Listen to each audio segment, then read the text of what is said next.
নমস্কার। গতকালকে এসআইআর এর ফাইনাল লিস্ট প্রকাশিত হয়েছে। এবার সেই লিস্টে ৩ টাইপের ভোটারের নাম কিন্তু প্রকাশিত হয়েছে। যেমন এটা হচ্ছে এক টাইপের ভোটার যাদের কোনো কিছু সমস্যা নেই। যে ২০০২ এর লিস্ট বেরিয়েছে সেখানে কিন্তু তাদের নিজেদের তথ্য ছাড়া আর কিছু কথা লেখা নেই। এটা হচ্ছে আরেক টাইপের ভোটার যেখানে তাদের নামের পাশে ডিলিটেড কথাটি লেখা আছে। আবার দেখা যাচ্ছে আরেক টাইপের নাম যেখানে নামের ওপর বা নামের পাশে আন্ডার অ্যাডজুডিকেশন এই কথাটি লেখা আছে। এবার এই লেখাগুলো আসছে কেন? কারণ দেখা যাচ্ছে আপনারা যখন ফর্ম জমা দিয়েছিলেন, মানে লিগ্যাল ভোটারদের কথা বলছি, যাদের সমস্ত ডকুমেন্টস ঠিক আছে, তারা যখন ফর্ম জমা দিয়েছে বিএলওকে, তাদের হিয়ারিংও স্বচ্ছভাবে হয়েছে, কোনো রকম অসুবিধা নেই, সেখানেও বলা হয়েছে। তা সত্ত্বেও তাদের নাম হয়তো ডিলিট হয়ে গেছে অথবা আন্ডার অ্যাডজুডিকেশন এরকম কথাটি লেখা আছে। এবার সমস্যাটা কোথায় সেটা আমরা খুঁজে বের করার চেষ্টা করব। হ্যাঁ, এরকমও দেখা যাচ্ছে কারোর হয়তো ডকুমেন্টস ঠিক নেই, কেউ হয়তো সত্যি করেই ইলিগেল ভোটার, তাদের নামের পাশে এই কথাগুলো লেখা আছে, কোনো অসুবিধা নেই। কিন্তু যারা প্রকৃত লিগ্যাল ভোটার, যাদের কোনো অসুবিধা নেই, তাদের এই সমস্যা হওয়ার কারণ কি? আমি ২০০২ সালের একটি ভোটার লিস্ট বার করেছি। এটা হচ্ছে ২৭২ খণ্ডঘোষ। আপনারাও দেখতে পারেন। ১৮৭ হচ্ছে তার পার্ট নাম্বার। এখানে একটি নাম আমি দেখাচ্ছি ৪৯৭ নম্বর সিরিয়ালে, অমল কুণ্ডু। পিতার নাম হচ্ছে জগবন্ধু কুণ্ডু। বাংলায় দেখুন, বাংলায় কিন্তু পরিষ্কার লেখা আছে অমল কুণ্ডু, জগবন্ধু কুণ্ডু, এবং তার ২০০২ সালের যে ভোটার নাম্বার বা এপিক নাম্বার সেটাও কিন্তু এখানে সুন্দরভাবে লেখা আছে।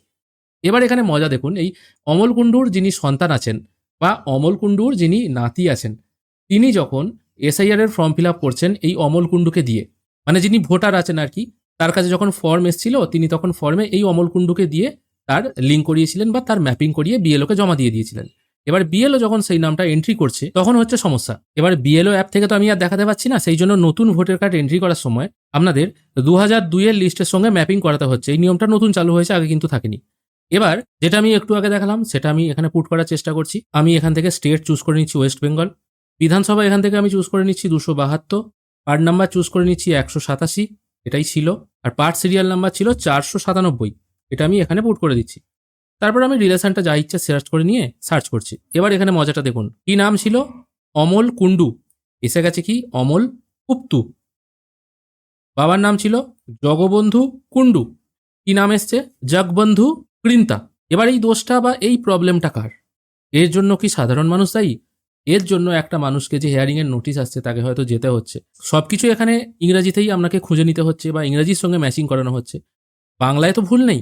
বাংলায় অমল কুণ্ডু, জগবন্ধু কুণ্ডু এটাই আছে, এবং এপিক নাম্বার যেটা সেটাও কিন্তু সম্পূর্ণ লেখা ছিল বাংলার যে লিস্টটা আছে সেখানে। এখানে খেয়াল করে দেখুন, এখানে কিন্তু সবকিছু ঠিকঠাকই আছে।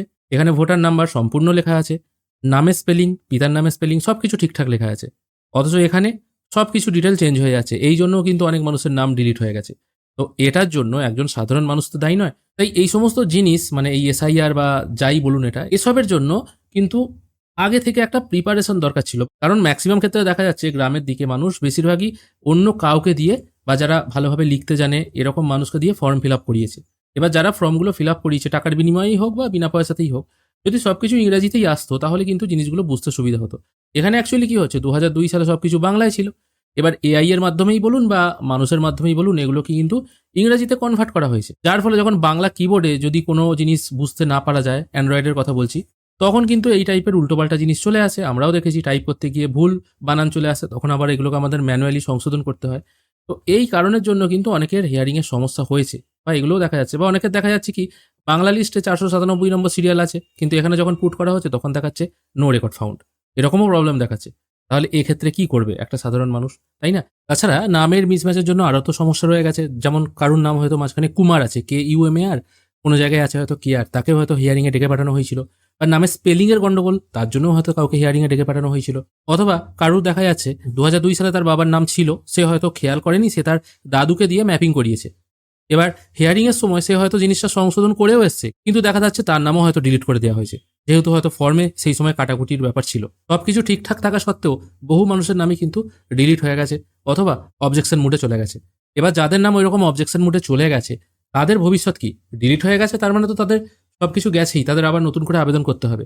এবার যাদের নাম এরকম অবজেকশন মুডে আছে, তাদেরকে বিচারকরা বৈধ বলবেন না অবৈধ বলবেন, এটা কিন্তু একটা বড় সমস্যা। কারণ ডিলিট হয়ে গেলে আপনি নতুন করে অ্যাপ্লাই করতে পারবেন, সেটা আবার ভেরিফিকেশন হয়ে অ্যাপ্রুভ হয়ে যাওয়ার চান্স আছে।